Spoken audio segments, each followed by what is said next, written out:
All right, you guys, we're about to roll into part 2 of Jesus' miracles with Mr. Jesus and the Cipes. I hope you guys enjoy this second part of our episode. This next one, though, I want to read it. Okay. Number 13.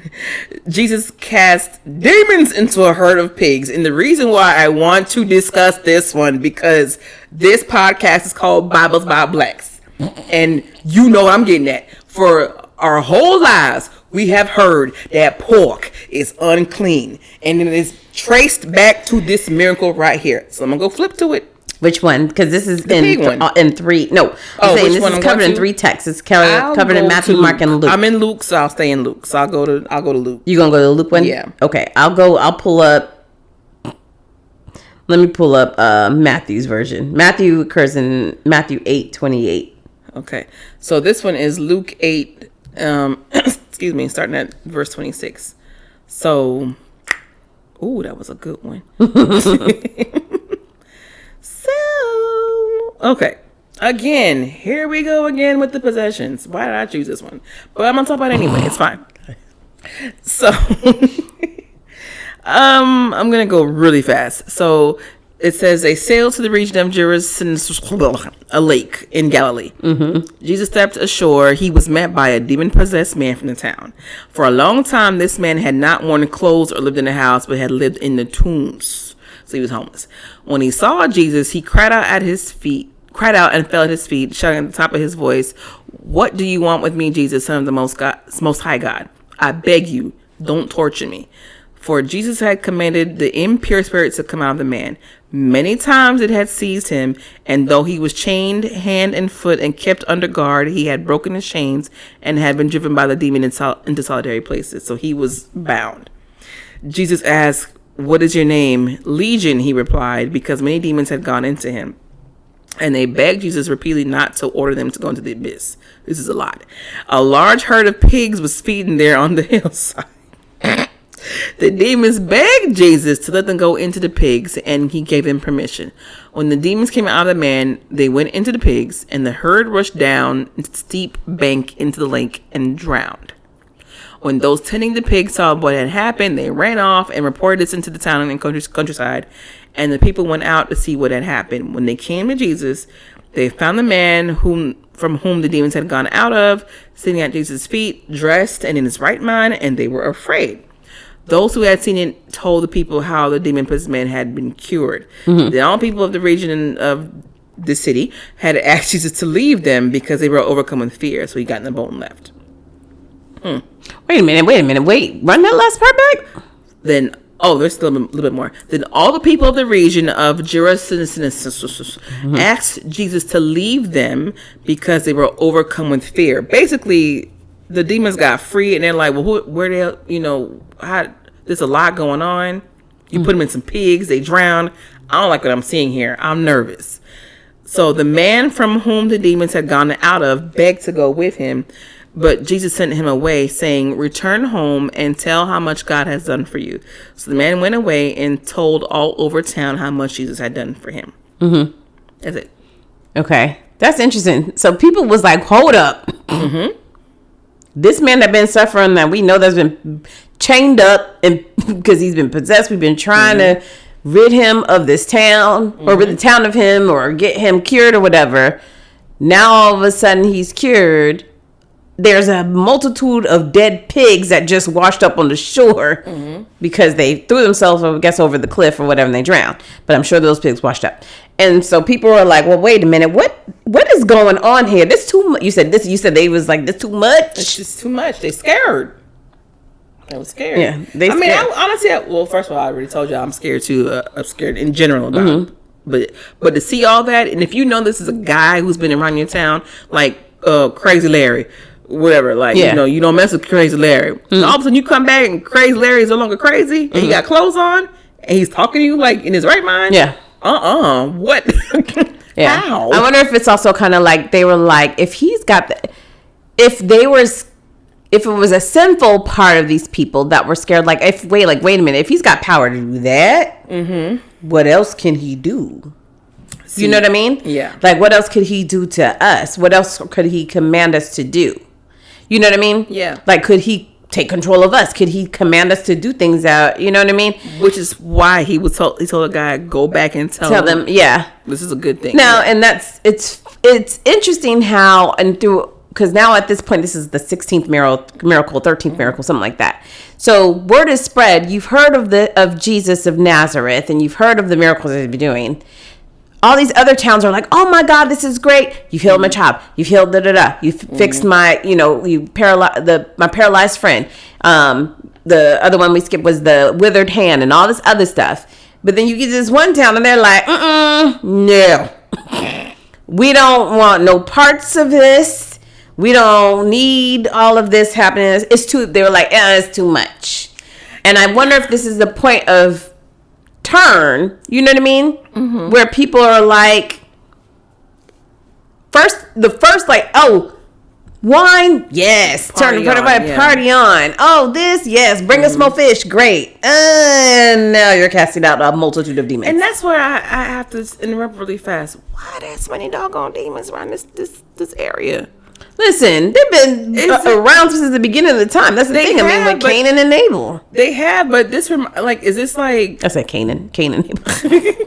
Is this like Sin City? Like this, you know what I mean? Like, what's wrong with this area? Why there's so many of them? I have no idea. But maybe that's the problem, right? Maybe that's why.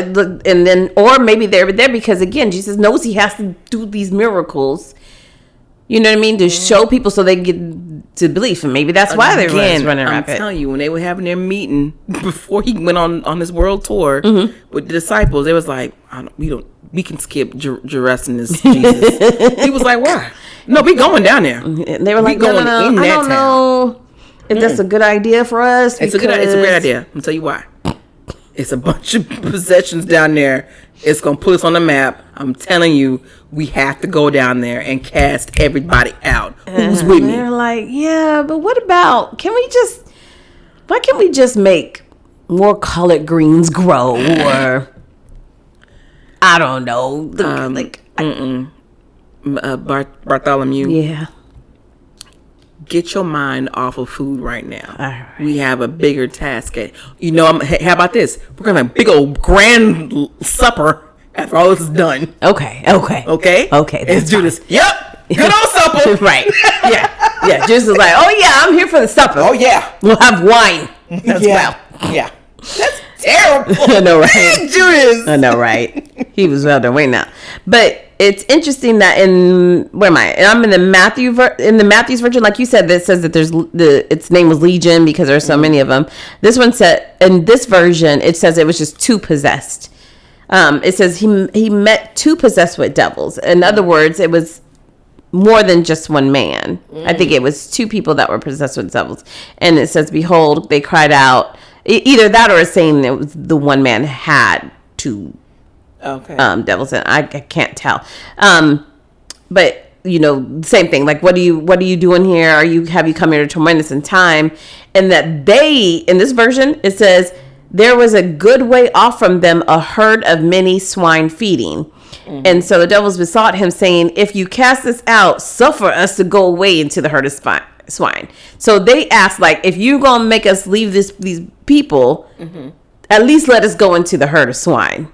Why they had to choose the pigs? That's what was nearby. And them poor pigs. No, you don't. I was gonna say, now you know how I feel about this. And I want a mini pot-bellied pig as a pet. I honestly do.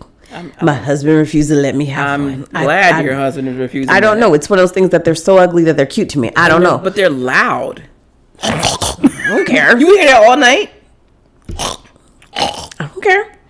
From what I've heard, they're actually way easier to train than dogs, and smarter. Oh. But either way, it don't matter. The whole point is, what that got to do with them? They are minding their hog business. Okay? They sitting there about to actually be herded probably and slaughtered and eaten anyways. They ain't had much time to live, poor things. Let all that bacon go. All that good fat back. Okay? All that ham hocks. What else? What else we get from the pigs? Pig's feet. Hog moss. You let all of that go. all the pigs. Yeah, why you had to go into the if it was hog maw. honestly only 2 demons, you only needed 2 pigs. But like you said, in your version, it's legion, which means a multitude of them. So that makes sense that they went into the herd. But dang, all of them had to go. Can you imagine the owner of that herd as he's tending his pigs? Listen, all he of a sudden, probably whoa, where are you going? That or he was in the house taking a bath and was coming out, or heard the brrr, like the stampede, came running out like, where my pigs going? That's messed up. He done lost his livestock. He did. So that means how he gonna get his money? Or just trading, because they don't know if they had money back then. But you know what I mean? How's he restocking his livestock? I know it's not in the text, but do you think he went? Jesus was like, "Can you for me?" Right. He see 2 men standing, and he's like, "What? Hey, what happened to my pigs?" Like, I'm happy you did that. That's beautiful. Right. But my pigs. Right. And Jesus is like, "Oh, my bad. I mean, the demons had to go somewhere." But why didn't you send them back to where they, just came from? Yeah. I don't know. But my pigs, that was 2 months worth of bacon. But I mean, they were right there.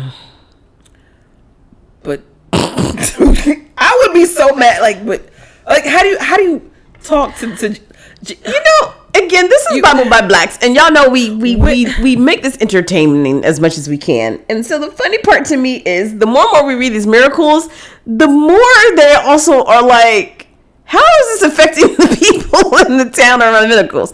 With the hole in the roof, somebody's roof got destroyed. With the other one we just read, the boat sank. Mm-hmm. Everybody forgets that part.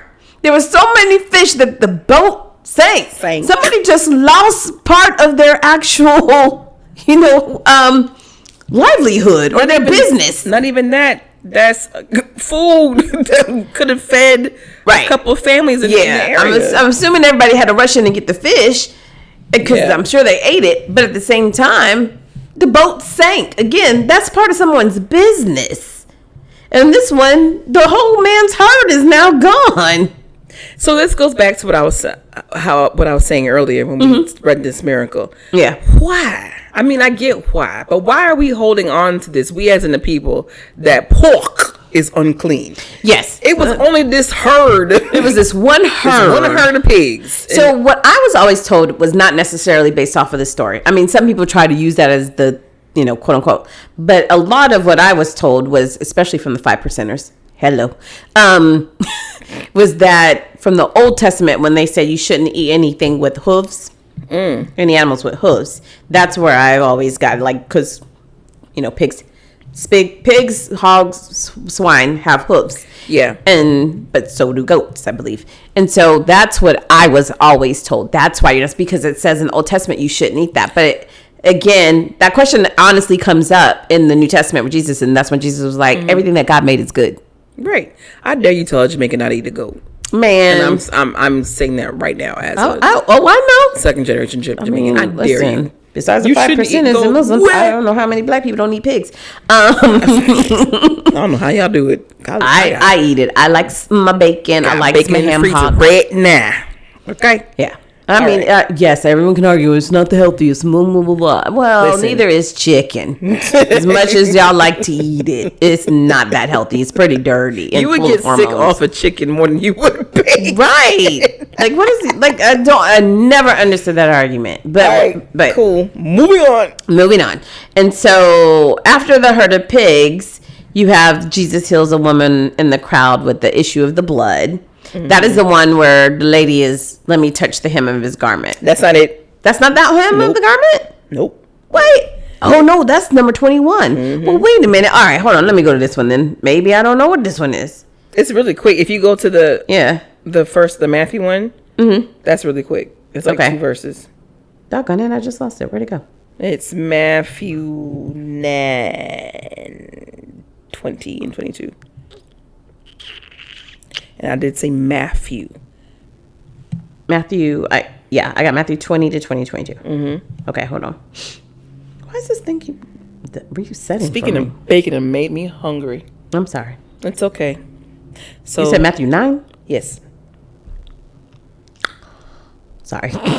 See, we just be popping. Okay, so it says, and behold, a woman which was diseased with the issue of blood for 12 years came behind him and touched the hem of his garment. But that's not the one that we know. For she said within herself, if I may touch his garment, I shall be whole. The reason I said that's not the popular one, because if we scroll down. Yeah, I saw that. Right. Yeah, there's another one. So wait a minute. So this is but Jesus turned him about, and when he saw her and said, daughter, be of good comfort, thy faith has made thee whole. Mm-hmm. And the woman who was made whole from that hour. And when Jesus came into the ruler's house and saw the minstrels and the people making a noise, he said unto them, give place, for the maid is not dead, but sleepeth. Mm.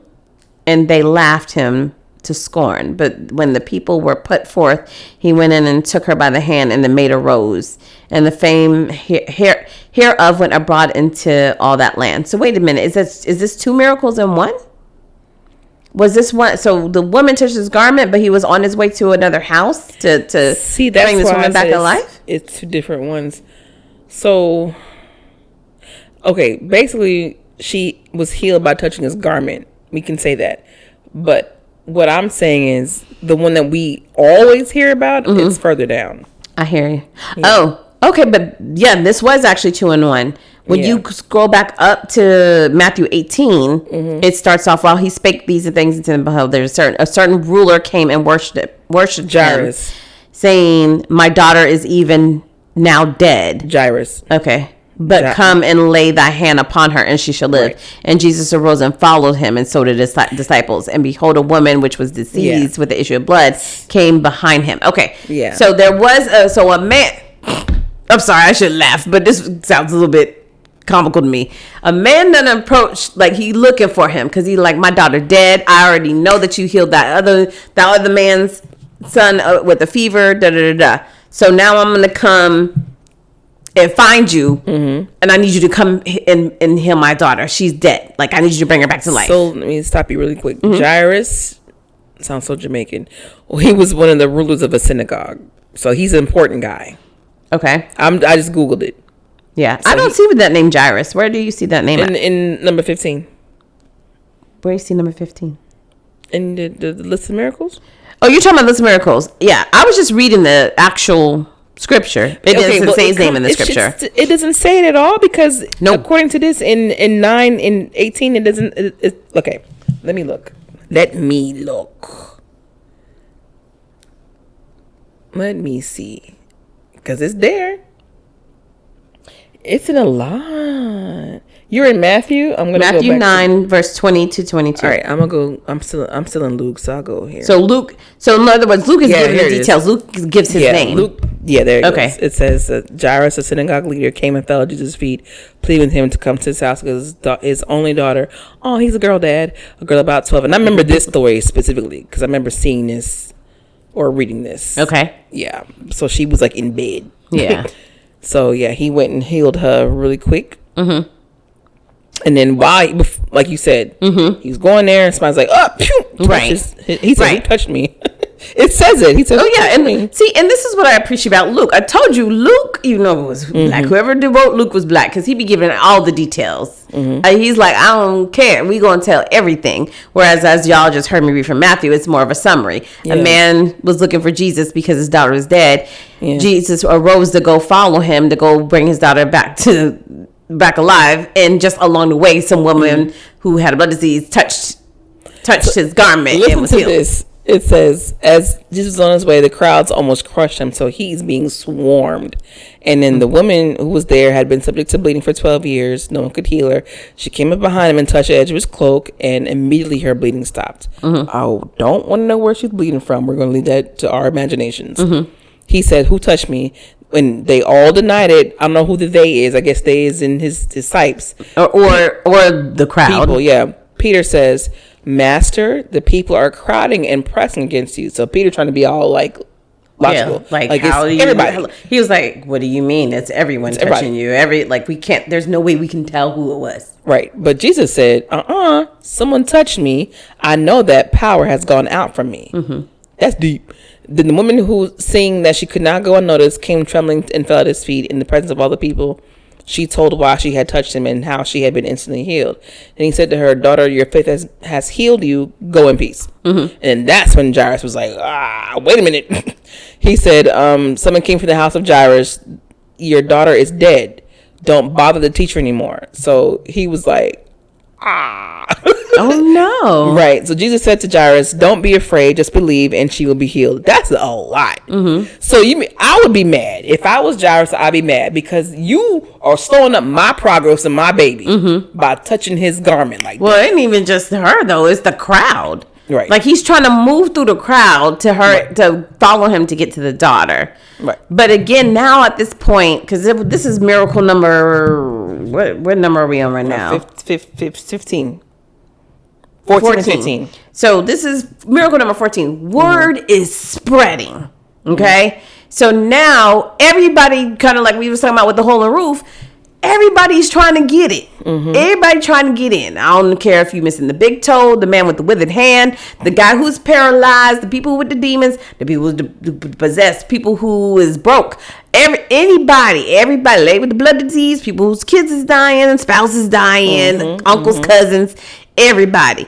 And so you're getting that, like you said, like it says, like a crowd of people that are so many people that, it's almost crushing him while he's trying to move through to get to this and I don't like big crowds like that, so I would be on the outside looking and be like, but it's amazing to me that this woman was like she almost went to the crowd like, I don't care what I can do. Bleeding too? Right. She's like, I don't care what I gotta do. As long as I can just touch what he's wearing. Right. Then I know I can be healed. I've heard if he sends word, then people are healed. Right. So I'm right here in his presence. If I could just touch something, she was like, please, Lord Jesus, let at least an old piece of dead hair fall off of him and touch me. And maybe I'll be healed from that.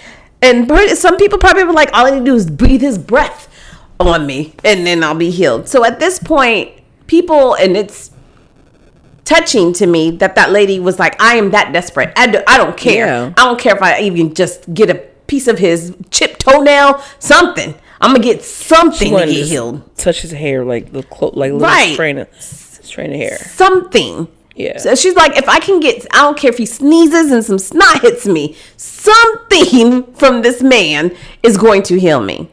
And the fact that her faith was that strong that he felt that power leave his body. But that's just how we roll as women. Anyway. What you mean? We are dedicated to the cause. We gonna find a way or make one. And she found a way. Oh yeah. She found a way. But even still, if I was Jairus, I'd been like, helpful? You done stole my baby's power. Right. That power was being saved to go heal my baby back to life. I would have been hot. And if I was Jairus' wife, I'd be hot too. Like, you little woman. Especially once the servants came back and was like, hey, she's passed. Oh, you know they was hot. They was like, wait a minute. All y'all people crowding him. He trying to get to my daughter now. My daughter didn't die. Oh. Right. And then now Jesus is like, no. Calm down. I'm telling you, she's alive. Right. So let me read this really fast. It says, when he arrived at the house of Jairus, he did not let anyone go in with him except Peter, John, and James, and the child's mother and father. Meanwhile, all people were wailing and mourning for her. So they're outside like, oh, Lily, And he says, he being Jesus, stop wailing. He is so petty. Stop wailing. She is not dead but asleep. They laughed at him, knowing that she was dead. But he took her by the hand and was like, my child, get up. And her spirit returned, at once, and she stood up. Then he said to them, give her something to eat. So Lily was like, hi. Are you Jesus? Thank you. Can I have some meat, please? Got some bacon and beans. Right. She was like, can I have some bacon? And then I want to go right into the next one, which is right after all of this, because after this, of course, more fame is of his word and his miracles. And so on this one is where he healed the two blind men. And so this is Matthew 9, we're still in Matthew chapter 9, verse 27. And when Jesus departed thence, 2 blind men followed him, crying and saying, Thou son of David, have mercy on us. And when he come into the house, the blind men came to him. And Jesus said to them, Believe ye that I am able to do this? And they said, Yeah, Lord. Then he touched their eyes, saying, According to your faith, be it unto you. And their eyes were opened, and Jesus straightly charged them, saying, See that no man know it. But they went where when they departed, spread abroad his fame in all that country. And so I think this one's interesting. He said, see that no man know it, as in he was just like, just keep it to yourselves. And they was like, nah, player. We ain't never seen anything in life. And now this is the first thing that we've seen. Oh, we telling it all. But what do you think that's like for people? 2 men who, first of all, why the 2 men that was blind living together? That's kind of messed up. Hey. Why y'all put them in the same house? Oh, wow. You said that's a risk? It is a risk. Well, this is like they said, blind leading the blind. How they moving around this house? No, I'm not going to do that. Do it. Y'all seen Ray? Wait a minute. Hold on. Before you go there. I finally watched the documentary about what? Oh, don't do it. You know what? Do it. This is so. I know what she's good. We Are the World documentary. And if y'all know that song, We Are the World. If you don't know, where you been? Right. It's a very famous song that had a whole bunch of celebrity singers in the 80s. Michael Jackson wrote it. Lionel Richie wrote it. Stevie Wonder was supposed to write it. Speaking of the blind, living the blind, both Stevie Wonder and Ray Charles was there. Man. And when Ray Charles said, we on a break, I go to the bathroom. And Stevie Wonder said, I'll show you. I said, oh, you know what? These 2 are clowning. And I'm assuming, yes, you probably do need a sense of humor when you're going through something like that in life. You have to have a good sense of humor. Because Stevie was a whole troublemaker. Yes, in they that whole said documentary. it so many times. Like, Stevie, shut up. They were like, he is such a troublemaker. He tried to put some doggone Swahili words in the song. He sure did. And somebody was like, but Stevie, they don't speak Swahili all over Africa. Girl, when that man, I don't know if it was the Van Halen guy, or was like, I'm out. He was like, he was like, nope, I do not feel comfortable. I don't know what you're saying. He said, y'all not finna make fun of me. Well, he didn't even say, man, he was pretty much like, y'all not gonna put that on me. Like, why is that white man saying? Right. You don't know what he's saying. He's like, nope. That's what I'm saying. Right. Nope. Y'all not about to get. If y'all haven't seen it, it's on Netflix. It's a very really good. It is a good documentary. But that part had me laughing. So it makes me think about this. Yeah, if Stevie Wonder and Ray Charles were living together. Oh my God. What is happening in that house? Chaos. Nothing but chaos. And so your word is spreading. Now imagine they have friends, family, neighbors, and they've been hearing the stories about Jesus and all the miracles that he's been doing around town. So obviously, if you can raise people from the dead and cast out demons, surely he can heal us at our sight. I'm sure that's what they're saying. But if you ain't never seen nothing, imagine, again, I'm not making fun of people that are blind, but imagine it's just dark. It's darkness because they don't see anything. You don't know what color is. You don't know what light is. You know what I mean? Yeah. You probably don't, or there might be different hues of I think what I've heard it's like all like hazy. Like for me, when I don't have my glasses on or my contacts in, like I just see shapes. Yeah. But I think for them, it's more like just mass of just like they could probably see your likeliness, but couldn't make it out. Maybe. Yeah. So imagine if you've gone all your, it doesn't say how old these men are, but we know they're grown men. So all your life you ain't seen nothing. Oh my. What is the first thing you're doing as soon as you get your eyes? You don't want to let me answer that. Yes, I do. No, you don't. Oh, yes. I do. This episode will take a turn. I know what I'm doing. Tell me what you're going to do first. I'm probably doing the same thing that you're thinking. Why don't you say it? Remember when they had the strippers in the shrines back in Solomon's son's days? I'm going to the shrine. Lord. I ain't seen nothing. I want to see it. Well, before you do that, or I do that, I'm going to look in the mirror first. See how I look. I don't care how I look. And see how certain parts of my body look. Because I could probably feel it. Like, oh, that's it. Right. Like, that's I what was I like, look like. oh. That's not bad. Right. That's what you're with? Okay. Now we go into the, Nah, you better than me. I ain't looking at myself. The first thing I'm doing is grabbing my wallet and I'm headed down to the. we so doggone trifling. I know, right? I'm just Anybody's joking, y'all. like, oh, I want to go see nature. Right. I want to go see what the stars and the Or trees. if I'm like, because obviously these men are roommates. It seems like it. But if around town there was some girl I had a crush on or something like that, if I was a guy, you know what I mean? And I go find her, and then I can now see. I'm gonna be like, I can see you and see your face, and hopefully she looked like you think she just thought she did. Because in Ray, he kept rubbing their wrists to see. That's how he gauged how they might look. By the wrist, was he gauging their weight? Their weight in their body. Because I was like, so it's like if the wrist was small and dainty, he's like, oh, I could work with this. But if that wrist was thick, he was like, nah, I can't do that. How do they change? How do they tell their face though? Features like if it's Touch symmetrical. him, I guess. Yeah. Okay. Remember in the Lionel Richie video for Hello? Yes. The girl that he was quote unquote stalking. Yeah.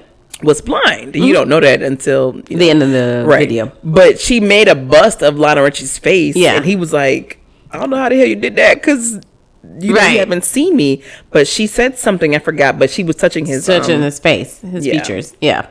And so maybe that's what it is, because they say beauty is also based off of your face being symmetrical. Yeah. That's what makes you beautiful. I don't think mine's symmetrical as I'm touching my face. Your face is very symmetrical. I don't know why you don't think it. I feel like I got a lazy eye. Okay. So I'm going to move on. But either way, as it says, when he departed, they went and started spreading it. Again, I don't think they stayed inside much long. They was out there. They was out there doing things and talking to people. And people was like, "Hey, Charles, when did you get what? When did you get your sight?" Oh yeah. Well, and he was like, just the other day, a man came by and he healed me and he healed Stevie. This is Ray and Stevie. Yeah. So that's what word is spreading. Why wouldn't you? Why would you not be, you know what I mean, super joyous about it and going around town and spreading that word? Anyone who got healed by Jesus would be out there, be like, listen, he did it for me. Okay? Mm-hmm. They better had. Mm-hmm. Hold on a second. My mic sound nice. Yep. Okay, because it don't sound like you playing along right now. I don't know why you pick it up. Y'all can't see this, but every episode that we shoot and record, this woman, she has an oral fetish. Whoa! And she also likes to. Why are we telling the people these things? I'm just saying, like with chewing stuff and stuff like that. And she also likes to touch stuff a lot. And she constantly touches her mic. And I don't know why. I keep telling her not to. And now your hair is tangled. My hair is tangled in my headset. How did you do that? This is not funny. Oh my god. Okay. Did you get it out? Okay. God. Goodness. I'll edit some of this out. Not all of it. But how did that happen? I don't know. Yeah, you want to be out there making sure you are telling everybody what had happened to you. Mm-hmm. So as we move on a little bit, so we see after he healed the two blind men, he has healed a mute who couldn't speak. He healed an invalid at Bethesda. What is an invalid? Because I was going to say invalid, but I know that's not you were going to say invalid because I know you. But now I know that's not right, people. If you want to look at it, we can. But I feel like it's I don't want to look at it. But somebody disabled, or I don't know the right word, because we are in 2024. I don't think that's the right word to use. But somebody who's challenged physically, maybe, or do you know or not? Huh? Do you know or not? What I don't know, but when you say invalid, you know. Okay. Let me just look the word. Well, why you do that? Invalid. I'm gonna keep reading. Because again, I don't want to say the wrong thing. A person made weak or disabled by illness or injury. Aha.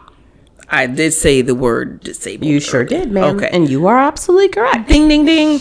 Okay, so then we get to the ever popular 5,000 plus women and children. That's the two-piece. The two-piece in the biscuit. Two-piece in Are we sure? Wait. Are we sure this is the one? I think so. Because Miracle 24, he feeds 4,000.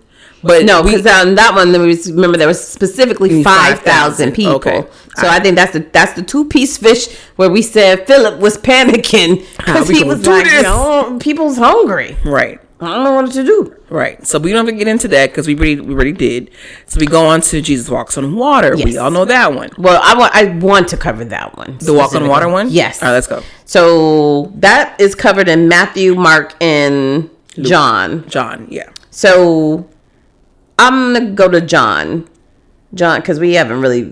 John don't really talk about a lot of miracles. John's like, listen, I just want to tell you what you need to do. You need to confess Jesus as your Lord and Savior, and you need to believe that it's true. And move on with your life, is what John said. See, now you got me laughing again because I flipped to John 2, and then Philip said, "Where we gonna find this food to feed these people?" Philip was like, "We can't do this." Philip was pressed. I'm telling y'all. That's a lot. Again, like you said, he heard someone's stomach growl was like, and somebody was like, "Hey, probably y'all got some food here." Man, if y'all missed that we talked about that, I don't know, 2 episodes ago when we were talking about the Cipes actually and how he came across the Cipes. Mm-hmm. Okay, so this is in John, like I said, John 6:16. I'm gonna actually start at 15. It says, when Jesus therefore perceived that they would come and take him by force to make him a king, he departed again into a mountain himself alone. And when he was now come, his disciples went down into the sea and entered into a ship and went over the sea toward Capernaum again. Wait, you talking about the walk on the water or the feeding of the fish? No, it's walk on the water. Okay, my bad. Okay. And it was now dark, and Jesus was not come to them. And the sea arose by reason of great wind that it blew. So when they had rowed about 25 or 30 furlongs, I wonder how long a furlong is. It says miles in the NIV. Oh, wow. Okay. So in other words, they were rowing about 5 to 20 or 30 miles. They see Jesus walking on the sea and drawing nigh into the ship, and they were afraid. But he said unto them, it is I, be not afraid. Then they willingly received him into the ship, and immediately the ship was at the land whither they went. So, in other words, at some point in time, because the fame is spreading about Jesus, and then now there's a certain group of people that are townsmen are like, we love him. We want him to be king. We need to make him king. And he's like, no. That's not what I'm here for. I'm not here for this king stuff that y'all be trying to play. What I'm like here, Jon Snow. Yeah, he said, I'm not here to be a king. What I'm here is to get you on the right path. I keep telling y'all you need to stop following these rulers and stuff anyways. Yeah, you need rules and laws, but more important than rules and laws, y'all need to have faith. And that's what I'm here for. It's pretty much what he was saying. And he said they was going to come and take him by force. Like, oh, you going to be king. Okay. Right. And so he was like, you know what? Let me just go to the mountain and be by myself for a minute. So that means not only did he leave the people, he left the Cipes. He was like, you know what? I need a break. Give me a moment. Man, if I was one of them Cipes, I'd be like, you're not fit to leave me. Well, I'm not apparently doing this by myself. That's what happened, because it was like they was coming up and they was like, oh, well, they went down into the sea, they entered the ship. And I don't know if they went to the ship because they was about to roll to the mountain or not. You know what I mean? To go get them. And it was dark, and they said Jesus hadn't came out yet. And then the sea arose by reason of a great wind. In other words, I'm assuming the storm started. And when they had rowed those few miles, then they saw Jesus walking on the sea. And draw nigh into the ship, and they were afraid. Now, do you think they were afraid because they was like, he was so far off? They was like, who is that? Yeah. Who that walking on the water? Because honestly, out of the 12 disciples, 11, because we know Judas ain't worth a damn. But I'm gonna say at least half of them are like, legit scared, like in their natural state. Like, I don't know what that is. And you might have a few of them and like, it's probably Jesus. Y'all calm down. Right. Like, who else gonna be out there walking Right. on Who water? else gonna do that? We done seen a whole lot of stuff. And then somebody was like, well, he been out there driving spirits and demons into But why he ain't coming us to begin with? Right, like, that could be a spirit walking on the water. We don't know. Right. It could be a ghost. We don't know. Judas is like, I don't care who. Judas is like, yeah, man, I'm going back to sleep. Y'all got any more peanuts? I think Judas is the type of person to sit back and shake sunflower seeds in his hand The and eat them. whole time. Chew them and spit them out. Spit Out the shells.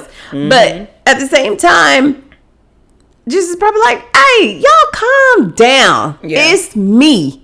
It's me. Right. But I also feel like you ain't had to come out and walking out water. Like, are you trying to, at this point, are you showboating? Right. Are you showboating because ain't nobody around to see it? Just the Cipes. Or were you doing it because some of them were losing faith? Or maybe, I'm gonna go with the losing faith part. but that's, so you feel like it was like the miracles were now becoming second nature to them. They're seeing them all the time. Yeah, and also the fact that a lot of them were with just other people. Like they probably were like, okay, that's expected. He's gonna heal the sick. Those two blind men, sure, but nothing really is affecting us per se. You know what I mean? Like it's almost like you hear how great your mom is to other people. Yeah. It's like, but that's my mama, and then you don't realize how great she is until something more you know what I mean? That's true. You got a good point. Like, they're like, okay, all these miracles are happening every day, but they're happening to these other people. Yeah. What have you? It ain't got nothing to do with me until. So he's like, all right, right. I'm not blind. I'm not paralyzed. I'm not an invalid. I ain't possessed with demons. I've been here from the gate working with you. Right. I tell you, I'm sorry when I tell you we didn't get no more fish, but hey. Right. Other than that, I'm just doing what you asked me to do. Right. And so maybe this was like, Jesus was like, I'm going to show them who I am. Yep. And now he was out there. I wonder if he was out there like stumbling, like, look, don't you know who I am? Look at this. Look at this. Like, look at me standing on water. I'm telling you, they was probably like, oh, snap. That's Jesus. If it was me, if it was Jesus, if I could feel that kind of, like you said, like that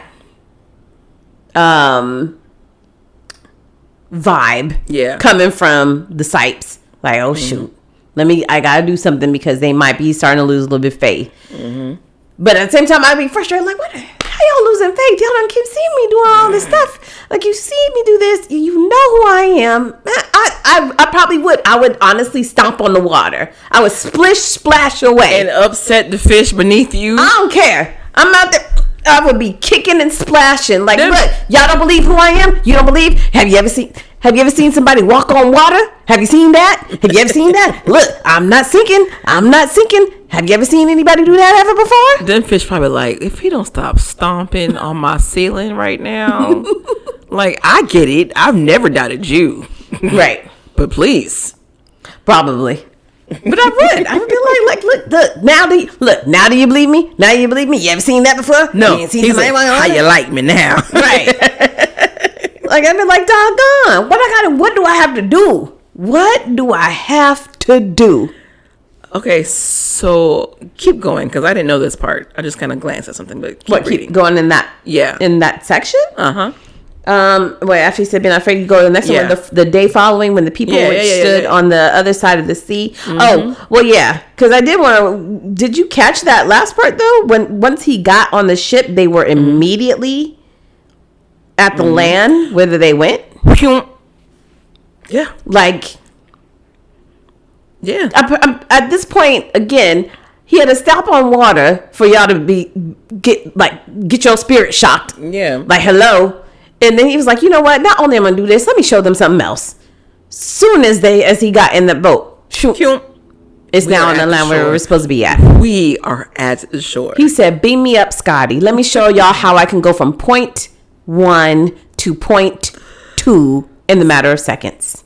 0 to 100 real quick. He says 0 to 100 real quick. Let me show y'all how to do it. And so, it says the day following, when the people which stood on the other side of the sea saw that there was none other boat there, say the one whether his disciples were entered, and that Jesus went not with his disciples into the boat, but that the disciples were gone away alone. Howbeit there came other boats from Tiberias nigh unto the place where they did eat bread after the Lord had given them thanks. And when the people therefore saw that Jesus was not there, neither the disciples, they also took shipping and came to Capernaum seeking for Jesus. So again, the town is still at this point looking for him because they're trying to make him king. Mm-hmm. I didn't know that. I always stop at the walking on the water. I didn't remember that part, but that is. Yeah, because they're again. He's doing all of these miracles because it even goes for a little bit further, you guys, down in Matthew 25, where they said they found him on the side of the sea, and they said to him, Rabbi, when camest thou hither? And Jesus said, Verily, verily, I say unto thee, or I say to you, if you seek me not because you saw the miracles, but because you did eat of the loaves and were filled. Mm-hmm. Labor not for the meat which perish, but for the meat which endureth into everlasting life, which the Son of Man shall give unto you. For him hath God the Father sealed. They said unto him, What shall we do that we might work the works of God? And Jesus answered and said unto them, This is the work of God, that you believe in him who has sent them. In other words, he was saying, y'all only came back because I just fed y'all the 2-piece fish dinner. Y'all came back and y'all not coming back to get more of the word that I was preaching. You was coming back for the free food. But instead of me worrying about the free food, and not because of the miracle of me giving you the free food. Right. Y'all didn't even come back to see another miracle. Y'all was coming back for the food. Because you know why? They ain't had no more bacon. But this was a 2-piece fish dinner. But, okay, are you going to choose fish over bacon? No. Okay. I'm just saying. But yeah, he's like, dang, like, what do y'all not get? What are y'all not getting? I've given the miracle. I've been showing y'all miracles. You worried about the food. You ain't worried about the miracles. That's not why y'all came back. It sounds like Jesus getting annoyed. It sounds like I said. Again, I don't blame him for stomping on the water. Like, what are y'all people not getting? It's not about the food. It really ain't about the miracle. It's more about y'all being able to get fed spiritually on what you need to do. So you have everlasting life. So that's when he goes into the I'm the bread of life speech. Right. Okay. Got you. Amen. Hallelujah. So let's just wrap this up really quick. Yeah. Because he is still performing miracles even after all that. Yeah. He's healing some more sick people. It says many sick people in Gennesaret as they touch his garments. That's what I was talking about earlier. But so I think this one, I guess it's a multitude of people. It seems like they probably heard about Betsy who touches his garment. Somebody was like, hey, y'all heard about Betsy. All she did was touch his garment. So now at this point, it's probably thousands of people who's like, I just want to touch his garment. I wonder if they at this point start stripping his garments. You know what it reminds me of? Like the Beatles, the Jackson 5. Yeah. When they're at concerts and people grab at them and try to tear off their stuff. Mm-hmm. And then he heals a Gentile woman's, another possessed person, daughter, and this one's a daughter. Then he heals a deaf and a dumb man. Why did I say dumb? That's what they used back then. I'm sorry. I don't know. We're just reading this, you guys. And then Jesus feeds the 4,000 plus the women and children. Was that with fish too? I don't know. I mean, I'll let you look it up while I'm going down here. Really fast. And this is, you guys, there's so many miracles. This is only miracle number 24 when he gets that one. And then he heals another blind man. And then he heals another man born blind by spitting in his eyes. Now that one I would have. But I remember seeing that in the movie. I don't know if it was Passion of the Christ. Yeah, I don't remember if that. I remember seeing somebody's eyes wet, but okay. Yeah, I myself I don't like spit. No, I don't think anybody should like spit. Me out in any form or fashion, and so. I don't know how I would handle that. Now, if it's Jesus himself, maybe I'd be right. But yeah. But why do you have to specifically spit in this man's eyes? Everybody else you ain't spit in. Well, maybe his lack of vision required some lubrication, holy saliva. Maybe. I don't know. And then another unclean spirit. Then the miraculous temple tax in a fish's mouth. Okay, before we hit that. Okay. The 4,000 also included bread and fish again. Okay, more bread and fish. Okay. More bread, more fish. So the tax one, I know that one. That one's a good cool one too. That was when the Pharisees and stuff started saying like, well, what do you say about the taxes? What do you think about that? And he's like, what belongs to God is God, and whatever, belongs to, I don't know if this point is called Caesar or whatever, it belongs to Caesar's. And they were like, well, what do you pay? Pretty much. They were, and then at this point, this is when they start trying to set him up for questions. They'd be trying to gaslight Jesus. Yeah. And he's like, and then I think he tells someone, go down there and go open that fish's mouth, and that's where the gold coin or silver coin or whatever it is. And it's like, now you can take that and take that for taxes. Interesting. Then he heals a blind, mute, I guess another demon-possessed person. A woman who's been crippled for 18 years. He heals her. He heals a man with dropsy. I'm laughing because Jamaicans always bring up dropsy. I think it's what is dropsy? I think it's like not epilepsy. What's the one that makes you fall asleep at the drop of narcolepsy? Oh, narcolepsy. I think that's what it is. Let's look it up. Okay, we got it up. I'm gonna go to the scripture. We got to touch that one. Yeah, this one's in Luke 14. Okay, so I'm gonna go to scripture if you want to go and look up the word dropsy. Okay, yeah, let me do that because I have no idea. And you guys, again, thanks for bearing with us through this 2-part episode of ours. I was wrong. Okay, what so is it? Dropsy was a term used to describe generalized swelling and was synonymous with heart failure. Oh. Yeah. So in the scripture, in Luke 14:1, I think that's what it says. Luke 14. Where is it? Dropsy. Yeah, Luke 14:1-6. It says, and it came and passed as he went into the house of one of the chief Pharisees to eat bread on the Sabbath day that they watched him. And behold, there was a certain man before him which had the dropsy. And Jesus answering spake unto the lawyers and Pharisees, saying, is it lawful to heal on the Sabbath day? And they held their peace. And he took him and healed him and let him go. And answered them, saying, which of you shall have an ass or an ox fallen into a pit, and will not straightway pull him out on the Sabbath day? And they could not answer him again any of these things. So again, at this point, after so many of these healings that he's done and miracles, you got these haters, the Pharisees, that have been coming along. And now he even went to one of the Pharisees' houses and is sitting there eating with them because he already knew they was going to try to tempt him against something. And basically, a man shows up with a dropsy and he's like, oh, am I allowed to heal him? Because I know it's a Sabbath. Because they were already talking about him doing things on Sabbath where you're supposed to, do nothing and keep it holy. Right. And so, in other words, his clapback was, well, if one of your ox, which is another one of your cattle or whatever that you rely on, if that gets trapped, are you not going to go rescue it? And they couldn't say anything because it's like, to Jesus, we are his cow. Like we are his cow. Like he's like, all I'm doing is rescuing people. If you don't have a problem rescuing cattle, why you got a problem with me rescuing people? And why would you even have a problem with that? But see, that's how society is right now. Yeah. Okay. Because healthcare is not universal. Okay. Y'all want to pick and choose who should get healed or who should get good coverage. Right. This is not the New Testament. Okay.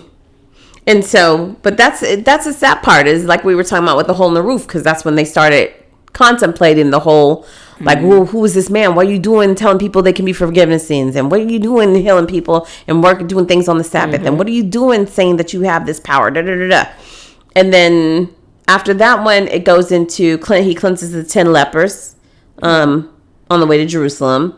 And then one of everyone's favorite, where he raises Lazarus from the dead. I don't know why. You want to read it real quick? I'll read it real quick. Okay. It's in John 11. It's actually long, but I don't know why. I'm not even going to go this long. But so basically, there's a man that is known as Lazarus. He's sick.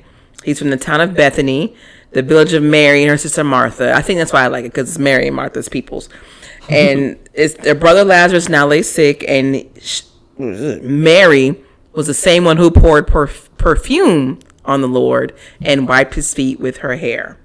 I don't know when that took place. Was that this whole perfuming and herring. This was after he who without sin cast the first stone and all that stuff. Right. Okay. So the sisters sent word to Jesus and said, Lord, the one you loved is sick. When he heard this, he said, this sickness will not end in death. No, it is for God's glory, so that God's Son may be glorified through it. Now, Jesus loved Martha and her sister and Lazarus. So when he heard that Lazarus was sick, he stayed where he was 2 more days and said to his disciples, let us go back to Judea. But Rabbi, they said, a short while ago the Jews were there and tried to stone you, and yet you are going back? Jesus answered, are there not 12 hours of daylight? Anyone who walks in the daytime will not stumble, for they see by the world's light. It is when a person walks at night that they stumble, for they have no light. Okay. Mm-hmm. So, in other words, Jesus was like, don't worry about me. I got my eye on them. I can see them. Don't worry about mine. Don't worry about me. Okay. So he gets there and he says, our friend Lazarus has fallen asleep, but I'm going there to wake him up. His disciples replied, Lord, if he sleeps, he will get better. Jesus had been speaking of his death, but his disciples thought he meant natural sleep. So he told them plainly, Lazarus is dead. And for your sake, I am glad I was not there, so that you may believe. But let us go to him. Boy, they was trying it. Mm-hmm. They was trying it. So he gets there. He comforts the sisters. He's like, I got you. And he says, you know what? Your brother will rise again. Martha says, I know he will rise again in the resurrection at the last day. Jesus says to her, I am the resurrection and the life. The one who believes in me will live even though they die, and whoever lives by believing in me will never die. Do you believe this? I think that's why I like it, because he's telling y'all, like, it's me. It's like, this is it. Mm-hmm. And Martha says, yes, Lord, I believe that you are the Messiah, the Son of God, who is to come into the world. And they go on, and then it keeps talking about, where's Lazarus now? And then this part is the shortest verse in the entire Bible. My favorite verse. Jesus wept. It's my favorite verse. So Lazarus is like one of his homies, basically. Like, that is his homie. Okay. His ace. And I understand the way that you read it, but I imagine a lot of chaos is going on. I'm sure Martha and Mary is like, oh my God. It is real. He's dead. For real. And then she's just like, don't worry, he's am I bringing back life? She's like, I know you, but you said that I'm gonna see him again in the resurrection, but he's dead. And then Jesus is like, no, I'm the resurrection and stuff. And she's like, I get it. He's dead. And then Jesus walks in and he actually weeps. He's like, where you at? It's like, yeah, we talked about this, like a funeral. Mm-hmm. Like, it's the wake. I think it's probably where that is he in the wake, or did they bring him to the home? He's at his home. So Lazarus is in home, I think. Right, but I'm just saying it's like a wake when they're like, let me see the body. Let me see. So that's what happened. Right. So, okay, so I'm moving on. It says, Jesus, once more deeply moved, came to the tomb. No, it's not the home. He was already in the cave, I guess, because he's dead. So okay, we don't. So in other words, all this has happened. They breaking down crying. Right. He like, I'm coming. Right. I'm coming. Everybody shut everything down. Right. It's Lazarus. I need to go. Right. And by the time he get there, he already in the tomb. Gone. Right. In the tomb. Because the Cipes were like, he's just asleep. Let him rest. And they're like, because they're not getting it. They was like, he's just asleep. Let him rest. He's like, no, he's gone. So Jesus says, take away the stone. But Lord, said Martha, by this time there's a bad odor, for he's been there for 4 days. Oof. Jesus said, did I not tell you that if you believe, you will see the glory of God? They're like, okay. So they took away the stone. Jesus looked up and said, Father, I thank you that you have heard me. I know that you always hear me, but I said this for the benefit of the people standing here, that they may believe that you sent me. When he said this, Jesus called in a loud voice, Lazarus, come out. The dead man came out. His hands and feet were wrapped with strips of linen and cloth on his face. Jesus said to them, take off the grave clothes and let him go. So Lazarus was like, yo, Right. play it, I'm back. Come like, Right. Them girls were like, and made it out right on there. Passed out. I don't know how many people was up there. Was like, hey, Jesus is about to. Right. Now that's a reason to go live. Right. Jesus, we have the tomb. We have the tomb of Lazarus. Hey, tap in real quick. Tap in real quick. Jesus is about to Comment. bring Lazarus back to death. Ain't nobody ever seen this before. Like it's one, like all the other ones wouldn't be. They like had just died, but Right. he been dead. They talking about he stank up in this tomb. Right. Comment if you think he ain't waking back Dang. up, y'all. Wait. Let's back Jesus up. Everybody send a halo and send a cross Right. for some love. Spread some love. Let's get him back. Hit that like button. Right. And dang, so this mister, she's like, it's been 4 days. He stank. His body's probably starting to deteriorate. The organs might be shrinked up. It's not going to smell good up in there. I don't know if we want to do this. And he loved that man so much Right. that he's like, I don't care what y'all are saying. What it smell like? I don't care what it smelled like. What I'm telling y'all, I have been granted with the power to do this, and I'm about to pray to my Father, and this is going to be one of the last few miracles that y'all see that y'all have left. Right. And y'all going to see the full power of God. Now that you said that, I have to say this because after this miracle is when this started talking. Like, we got to kill him. Yeah. This is when the plot starts to develop. Yeah, because after that, they're like, listen, too much. Right. They said, all right, he done cast demons into pigs. He keep healing these blind and these deaf and dumb and dropsies and Right. people with blood issues. And like I said, like people Blind who, their last yeah. breath, Right. so they say, and they coming back. But Right. now, people who've been dead for 4 days, all right now. Now you're just showing off. The pigs wasn't enough. Right. Casting out demons and all that stuff. But now you bringing someone back completely, we all know, has been buried. Right. Buried. They said this is like Night of the Living Dead. He bringing back zombies, y'all. He making zombies. We don't want this. Walking Dead. Lazarus' first Walking Dead. Oh my gosh. This is just like when Jon Snow was resurrected. When the lady was praying over him in her little language. And he laid across the table. And he was in white too. And he said, yeah, then and breathe. man. I bet you Lazarus has seen some. I bet you Lazarus saw some things from them 4 days. Okay. He was like, I'm glad to be back. Let me tell y'all. On that side, y'all want to go over there.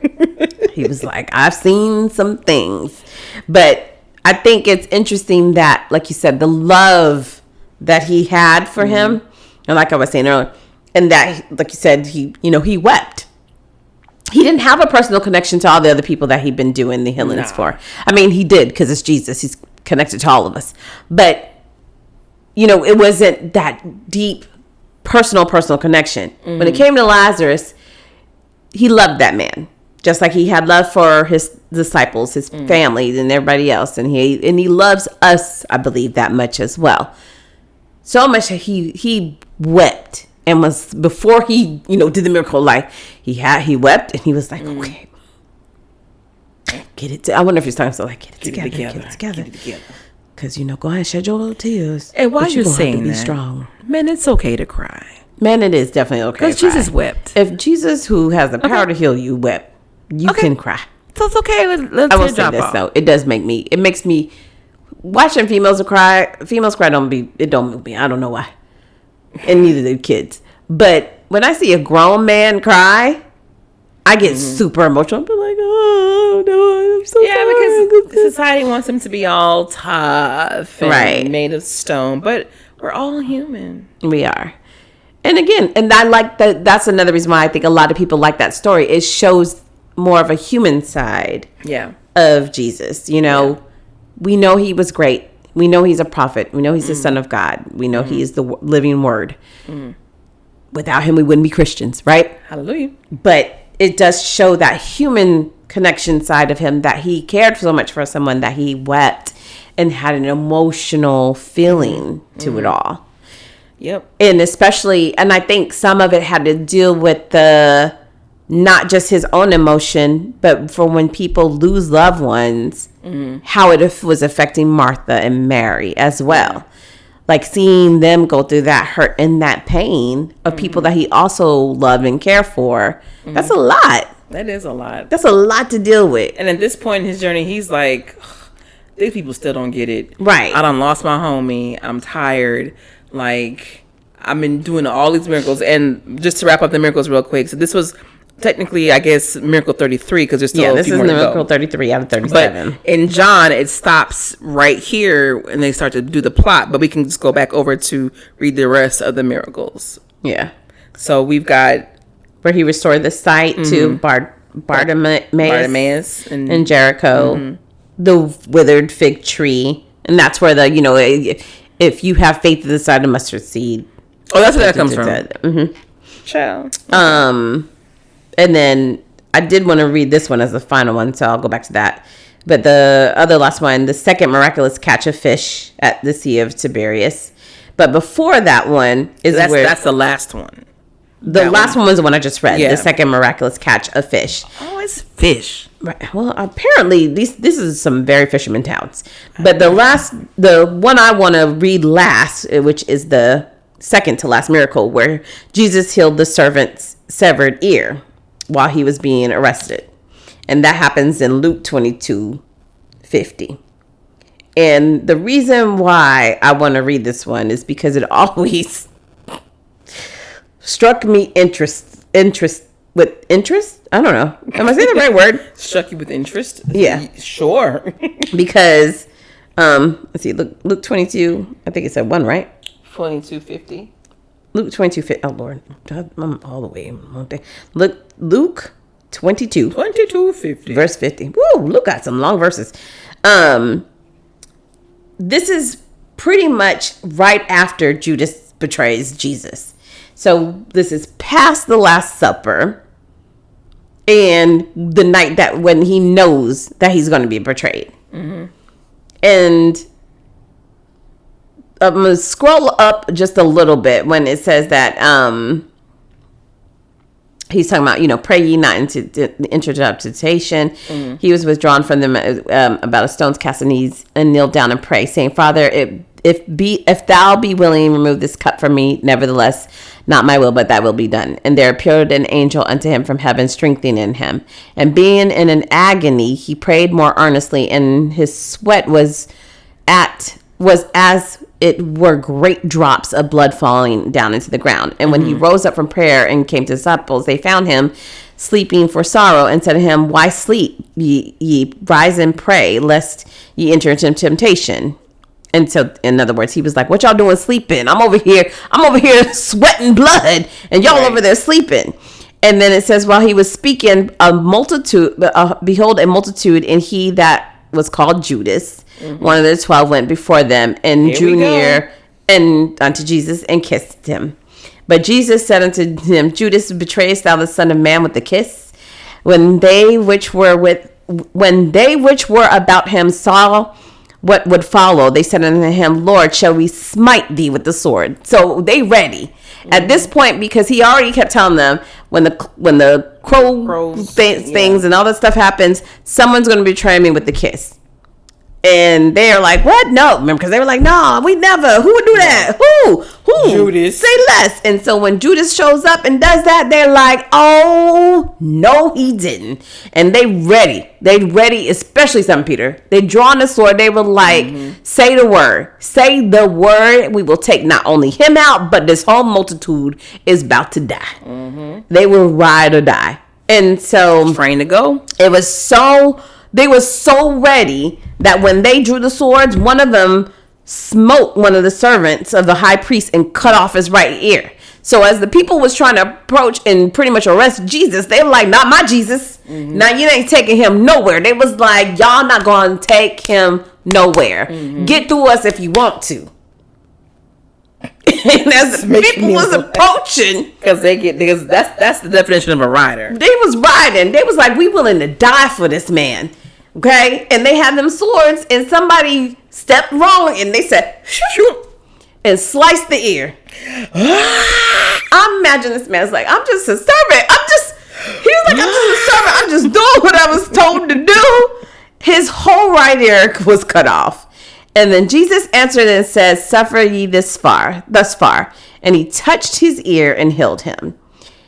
Even while they was arresting this man on his way to his crucifixion, he still healed somebody. So let me just read the NIV to this. Okay. Because it gets real spicy. Okay. So like you said, Judas is the one who came in to kiss him. So it says while he was still speaking, a crowd came up. And the man who was called Judas, one of the 12, was leading them. So after he gave the declaration of who's somebody going to betray me, Judas broke out. Okay. Riled up some folk. I was like, y'all want Jesus? I'm going to take you to Jesus. Rolled up on him, gave him a little smooch. And then that's when Jesus said, Judas, are you betraying us, the man with the kiss? And then like you said, they had their swords drawn. And it says, when Jesus' followers saw what was going to happen, they said, Lord, should we strike with our swords? And one of them took the servant of the high priest, cutting his right ear. But Jesus answered, no more of this. And he touched the man's ear and healed him. So I can just imagine, the reason why I bring it up is this. I can imagine Jesus being frustrated, a little scared, more so annoyed, and just over the entire experience, because he's like, I didn't come down here for this. Why all of a sudden am I being betrayed? I done did God's handiwork here. I done healed all these people, and here comes your monkey tail coming over here to betray me. And in the middle of all this, an innocent man gets his ear cut off. So yeah, he flexed one last time and was like, come here, I know it fell off, but come here. Calm down. Stop crying. Stop crying. I got you. Oh, I would have been over there. Like, again, he's like, wait, what'd I do? Do they show this in the Passion? Because again, they did show in the Passion. Okay, because I only saw that one time, and I did not go back to watch it. Might have to watch it if we're going to continue this podcast again. Oh, Jesus. But yeah. So then this is so that's the last miracle. Well, second to last, right? That was the second to last. The last one was another catching the fish. Now, how was that? I don't understand how maybe that list is a little off then, because if this is when he gets arrested, why are we still going back to another fish miracle? Let's see. So that might be out of order. I don't know. Well, I don't think so. John 21:4. I'll look it up. So how many times is he arrested? That was the one time he was arrested. It. Yeah. Okay. Once they arrested him, he was arrested, and then they went and took him to front of Pontius Pilate, and then that's when Pontius Pilate was going to let him go. Right. And they was like, no, we want you to kill him. I was like, especially when you watch Passion of Christ, you're like, dang. Like he was like, y'all really tripping on that. So yeah, on 4:20, so John 4:20, so it says, Jesus stood on the shore. The disciples knew that it wasn't Jesus, they didn't know it was Jesus. Then Jesus said to them, children, have ye any meat? They answered him, no. And he said unto them, cast the net onto the right side of the ship, and you shall find it. In other words, you find food. They cast therefore, and now they were able to draw a multitude of fishes. Therefore the disciples whom Jesus loved said unto Peter, it is the Lord. Now when Simon Peter heard it was the Lord, he girt his fisher's coat unto him, for he was naked, and he did cast himself into the sea. And the other disciples came into a little ship, for they were not far from the land, but it was 200 cubits, dragging into the nets. I think so. I'm wondering if this is, so this was after he was resurrected. This miracle, the last miracle was after he was resurrected. Because in the beginning of John chapter 21, they were saying, after these things, Jesus showed himself again unto the disciples of the Sea of Tiberias, and on the wise showed himself. There were together Simon Peter and Thomas, and this is the other guy called Didymus, Thomas, and Nathaniel of Cana Galilee, some other disciples and whatnot. And so this is, remember, because when he was resurrected, he kept he was popping up in different places. Right. So I think this one happens after he was resurrected. Because John 20, he's talking to Mary Magdalene outside the tomb. So yeah. Yeah. Okay. So that's why that's his last miracle. This is the literal last Yeah, that was literally his last one. But and again, the one with the servant where he got his ear cut off. That was on he got arrested and they was about to crucify him. And that man lost a whole ear. and Talk Jesus about collateral damage. Even after, but you arrested me. He could have been, you know what I mean, spiteful, but we know Jesus is not going to do that. So he was just like, all right, let me just go ahead and hear you. Now, imagine that man going back to his family. Like, we just came from arresting Jesus and my ear got cut off, but he healed it for me. Stephen, what are you talking about? I was with the Pharisees and they had me come, our masters, and he had me come down and be a servant. And I was down there and then one of the people, they pulled a sword and they whacked me. Stephen, I can see both ears. No, but you see the blood stain. No. There ain't no blood stain? No. But there was blood stain. I'm telling you. The ear was gone. He chopped my ear off. Kids go and then wash that up man for that dinner. everybody says is Jesus from Nazareth, he touched it and he healed it. Kids go wash up for dinner. I'll talk to your father. You don't know why I'll be over it. Right. They were like, Stephen, why you always, it's always some story with you. What you lying for now? He's like, I'm not. Like, he was like, don't you see, I got blood. Blood. It's There right she there. go. That looks like lipstick. So we're gonna wrap this 2-part episode up, you guys. Again, there's 37 miracles, and we can't go into every single one of them in details. We wanted to touch on the popular ones, and then some of the ones that we didn't really know about. Yeah. So we hope y'all enjoyed this episode. What did you get out of this one, Miss J? Man, what did I get out of this one? You first. Okay. You know mine. I'm always off. What I would say, what I got out of this is keep your friends close. Oh, yeah. Keep your enemies closer. Okay? He had his eye on them. He knew what was going to happen. He knew what Judas was going to do. He already knew the foolishness that was gonna pop off. Yeah. But at the same time, he was like, "Oh, I got one for y'all." Because if all y'all know, I know this is not technically a Jesus miracle, but when they crucified him, they talked about how the clouds opened up, the ground shook, and all that stuff. Like, I'm y'all gonna see how much power I have, what my power do. I think that's my takeaway is the whole power of the entire miracles. Because I don't know, if it were me, it don't take much for me to be a believer. Tell you the truth. I'm hearing this man has unhealed all these people who've been sick for years. They've been bleeding. This man been dead 4 days and he popped back up like nothing ever happened. I would have been a believer. Okay. And I would have been on the crowd like, nope, free him. Nope, I would have been protesting because he's obviously great. So I guess my biggest takeaway is like having faith in miracles, and miracles can actually happen. Mm-hmm. They don't have to be like Alakazam type of miracles. Like, a genie and rubbing I dream of Jeannie. Right. She's a light brown. A lamp or something. Yeah. Nah, but that's probably what it is. But I do like yours about being a ride or die. Your friend.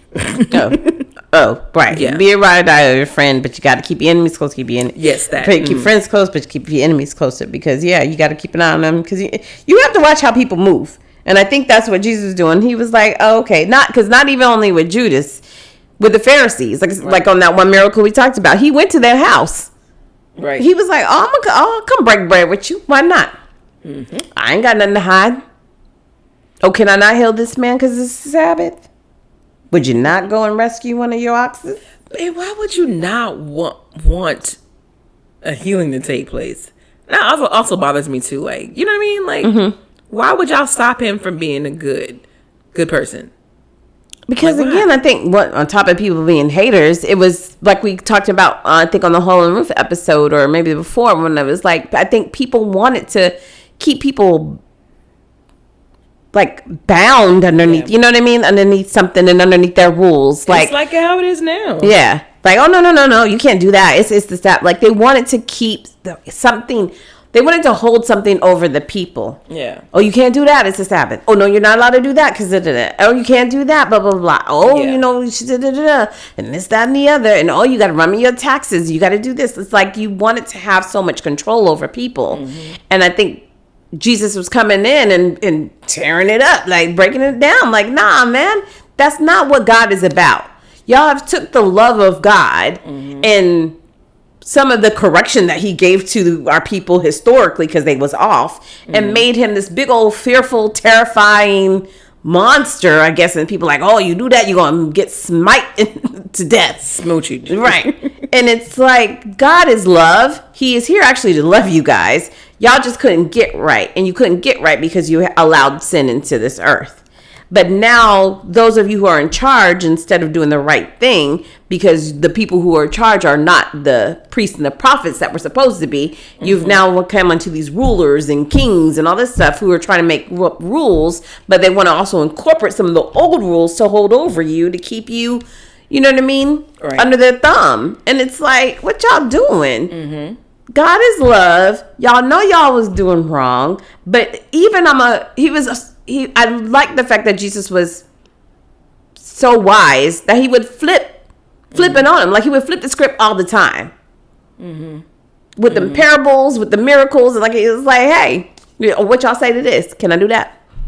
When they was like, when they drug Mary out there, they was in the middle of sex. They took her in the middle of sex and said, she is committing adultery.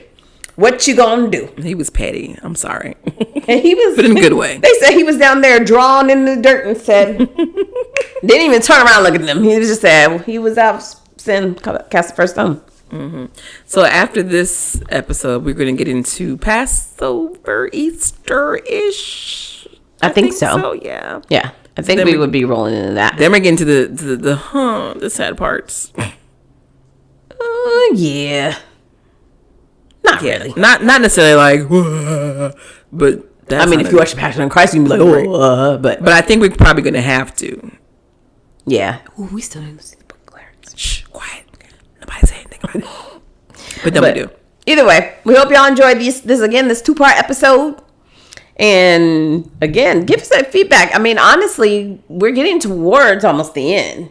Yeah. Now, I don't know how we're going to get through Book of Revelation, but we will do something. But at the end of the day, we might end up starting to have to we know we asked y'all for feedback, but maybe people can start suggesting like stories that they want to hear. You know what I mean? That if y'all haven't heard us touch on it already. I guess so. We'll see. But let us know either way. Let us know. All right. We hope y'all enjoyed this episode. All right. Later, guys. Bye.